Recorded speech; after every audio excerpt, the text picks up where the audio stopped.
This podcast is brought to you by GreenMin, all-natural, mineral-rich superfood. If you have never heard of GreenMin, I consider it to be the most important essential supplement for dogs and people. It is a great source of plant-based minerals, which are much more bioavailable and effective than supplements made from chemicals or ground-up rock.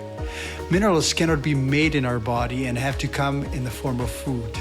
Unfortunately, intensive agriculture and food transportation have interrupted the natural nutrient cycle, and soils and food are becoming increasingly depleted.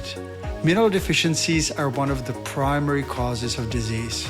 Let me give you another explanation. Most people understand that plants in the garden would not grow if some of the minerals were depleted or missing. For example, if phosphorus is deficient, strawberries and tomatoes would not blossom and fruit.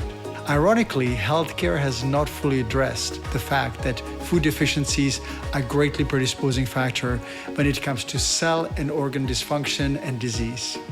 Malnourished and depleted plants in the garden are relatively easy to spot, but a mineral deficient body is harder to detect until it's too late. The key to supplementing minerals is to provide them in the most digestible and bioavailable form. This is why I chose Alga calcarea for GreenMin. This certified organic algae originates from Brazil and has evolved to absorb minerals from the ocean water and deposit them in the roots to anchor itself on the ocean floor. Alga calcarea was first discovered by Brazilian farmers who fed it to horses, cows, and other farm animals and witnessed an amazing transformation. The animals were stronger, grew better, and rarely fell ill, which makes sense because there are 37,000 billion chemical reactions taking place in the body every second, and they cannot proceed smoothly without necessary minerals. Since then, Alga calcarea has been used in treatment of osteoporosis in people, and I made it part of GreenMin in 2012, the essential plant-based mineral and amino acid supplement for dogs and people in 2021. If you would like to learn and read more what other people say, it is simple. All you need to do is to go to greenmin.com, or for human supplement, GreenMin H+, hplus.com.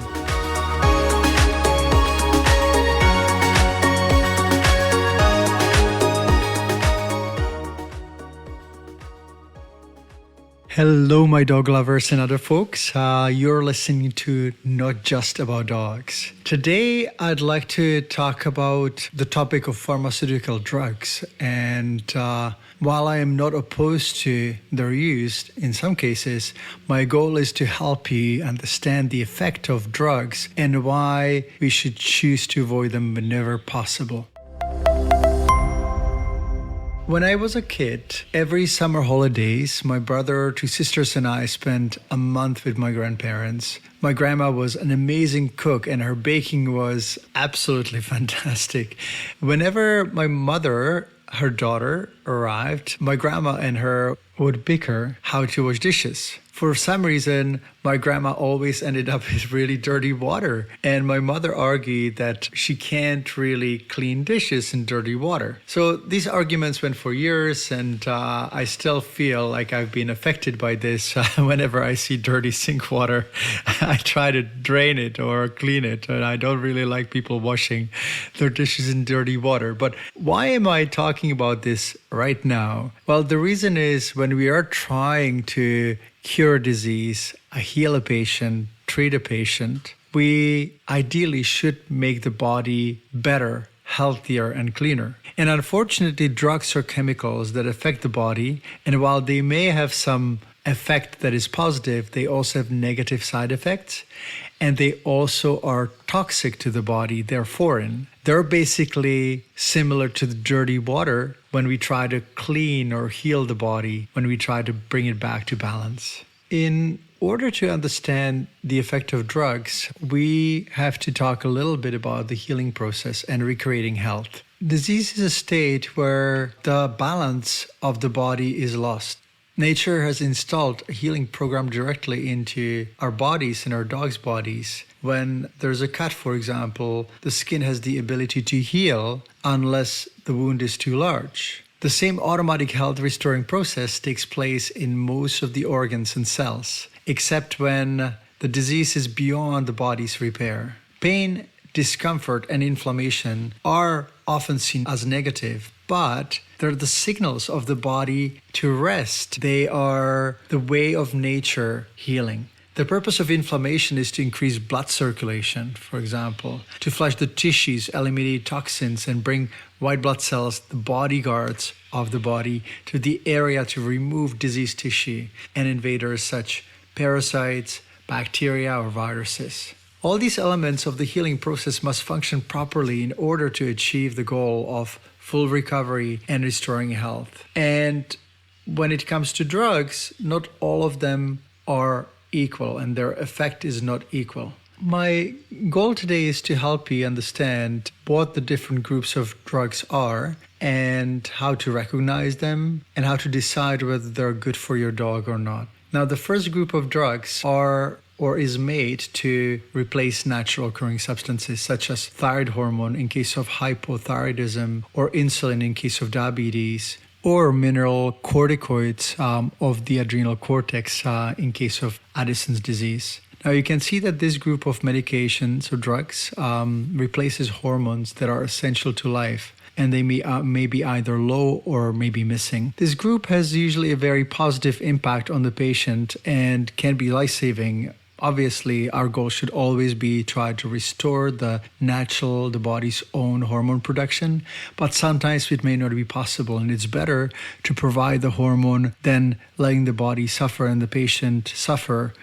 without sufficient levels of the particular substance. The second group of drugs is the one that eliminates parasites, bacteria, or viruses. In other words, to get rid of pathogens and disease-causing agents. They usually bring greater risk because of their toxicity and the possibility of resistance. So the first group, the hormone replacement therapy, may not be as high in risks and side effects. But the second group, the group that eliminates parasites, bacteria, or viruses, is more likely to cause side effects. Just remember the story of my grandmother's dishwater. Anti-parasitic, antifungal, and antibiotic drugs can be compared to adding dirt or toxins to the body. Obviously, they have a positive effect. At the same time, they also cause side effects, and the body has to eliminate the toxins that they bring in the body. The body's natural tendency is to eliminate toxins and sometimes even react in a more violent way. So it is not unusual for some people to have allergic reactions to these substances. These drugs may also tax the liver,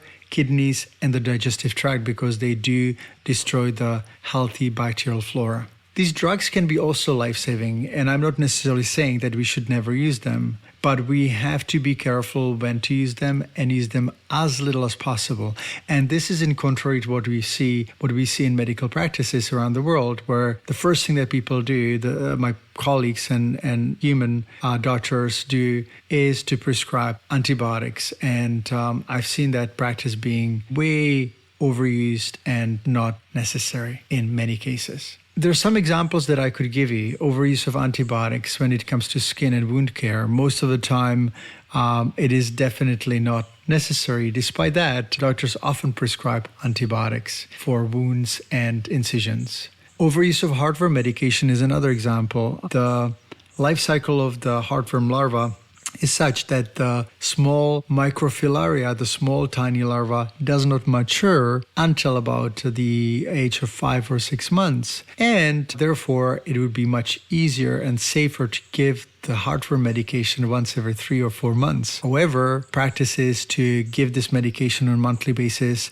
and I suspect that this is mainly due to commercial interests and increasing sales. Another example would be chemical flea control. Unfortunately, almost every chemical flea control has caused fatalities. And if you go on the USDA website and Environmental Protection Agency website, you will see that flea products are actually not as benign as some people would believe. And I personally do not like them. What I use and recommend instead of conventional flea control is Flea Hex, which is a natural herbal formula that I formulated together with my friend, and it has been effective and very safe. Now, let's go to the third group of drugs that I'll alters or blocks the body's function. The most commonly used drugs from this group are corticosteroids, and they're often used for skin disease, allergies, immune disorders, and they're designed to suppress the body's immune function. To better understand their effect, imagine that the skin conditions or immune disease are compared to fire. The body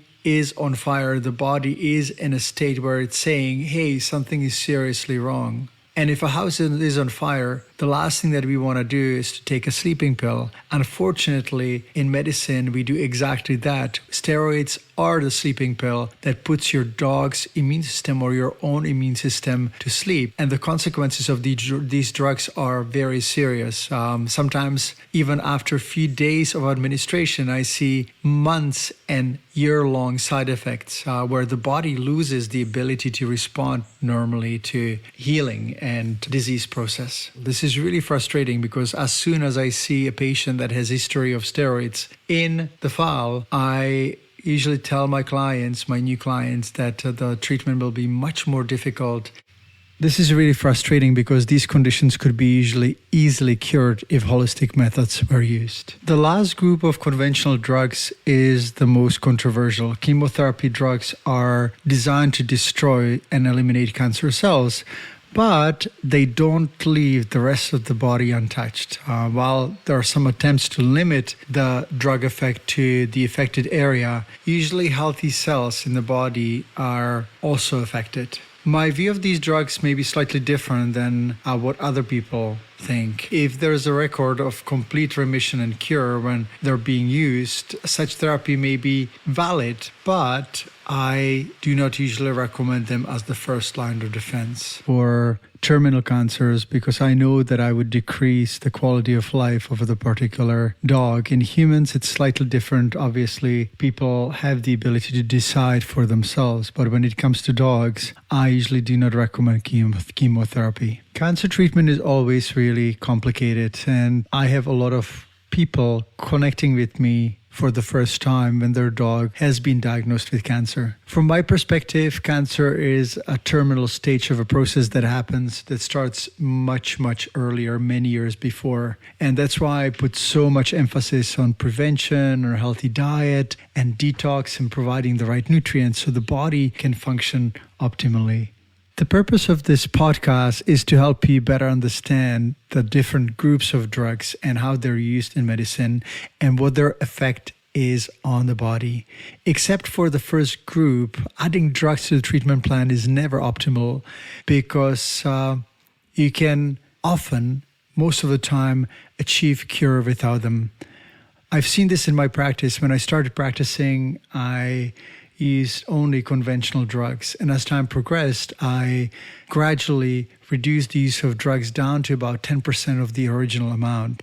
And I had better results than with drugs. Unfortunately, natural treatments cannot be licensed. And that's why drug companies and pharmaceutical industry is not interested in developing these treatments. They're only interested in developing treatments that are licensable and they have full control over. As I said before, adding drugs to any treatment protocol should be always taken very seriously because by doing so, we are introducing another foreign or toxic substance in the body, and the body needs to heal and also deal with elimination of the drug. I'm not necessarily saying that conventional drugs should never be used. What I'm saying is that they should be serving as the last resort because natural treatment without drugs is always better if it works.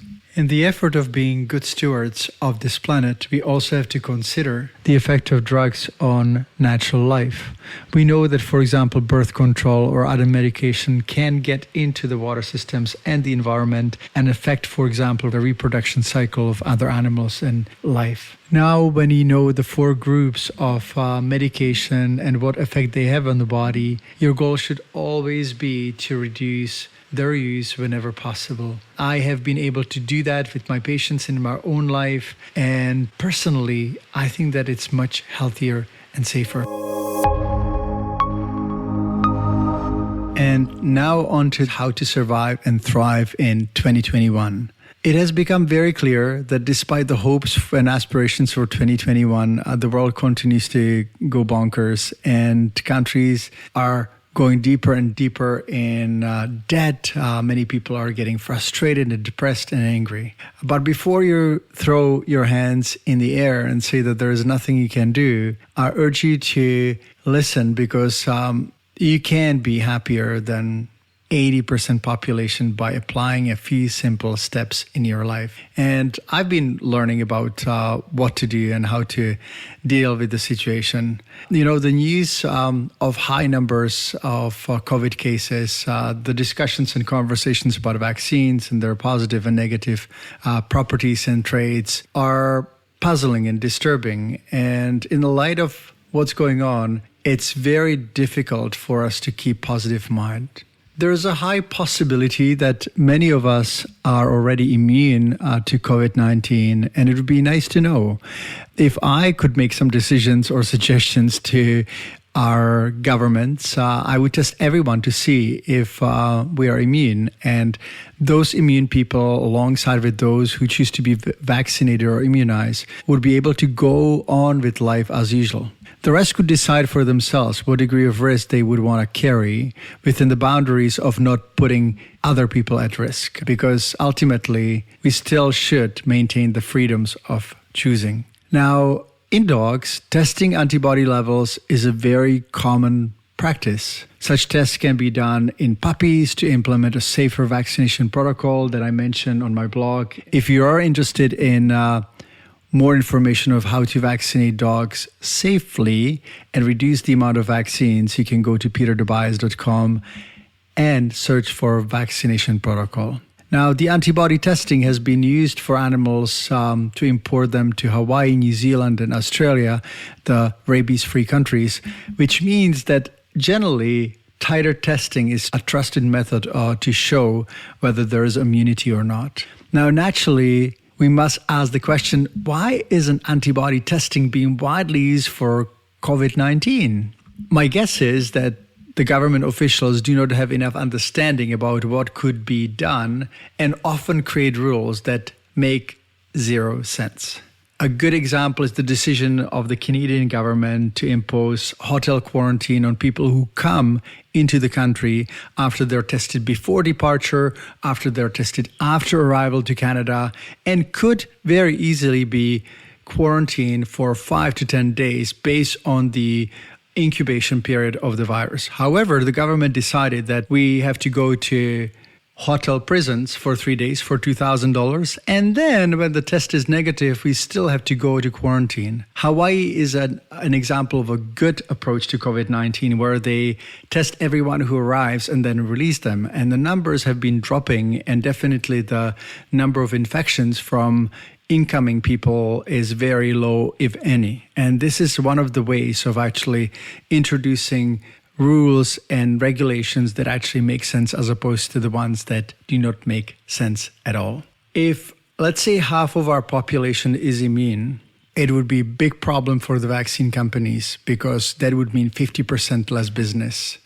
And if you are wondering why I have such a strong opinion, it has been shaped by my experience with dog vaccines and the manufacturers. For decades, they recommended unnecessary yearly vaccines until they no longer could cover up the evidence that dogs maintain immunity against the most common diseases up to their or into their senior years. The general situation around COVID-19 continued to be confusing. And I think that the only thing that we can do is to create our own approach to how to keep our mind positive, how to make sure that we don't fall into depression and despair. Now, what choices do we have? My approach to this is to go on a news fast. At the beginning of COVID-19, obviously, like everyone else, I listened to news. After that, I realized that it wasn't very healthy for me, and I started listening to audiobooks and positive podcasts and started learning new things. And that became very much the mainstay of my, last year, 2020. Early this year in 2021, I started listening to news again. And I could see that my mood was plummeting, and I woke up every morning and I listened to the news and I felt awful. I decided as a result of this experience that I would go on a news fast again, and it has been very positive. I think it's really good for us to learn something new, whether it's how to edit photography or how to write or do whatever you love to do. I choose photography and writing because that's something that I can always use at work, and I also love. I love experiencing life through the lens of a camera. The other thing that I started doing besides reading books and listening to podcasts and also listening to audiobooks, I've been watching comedy.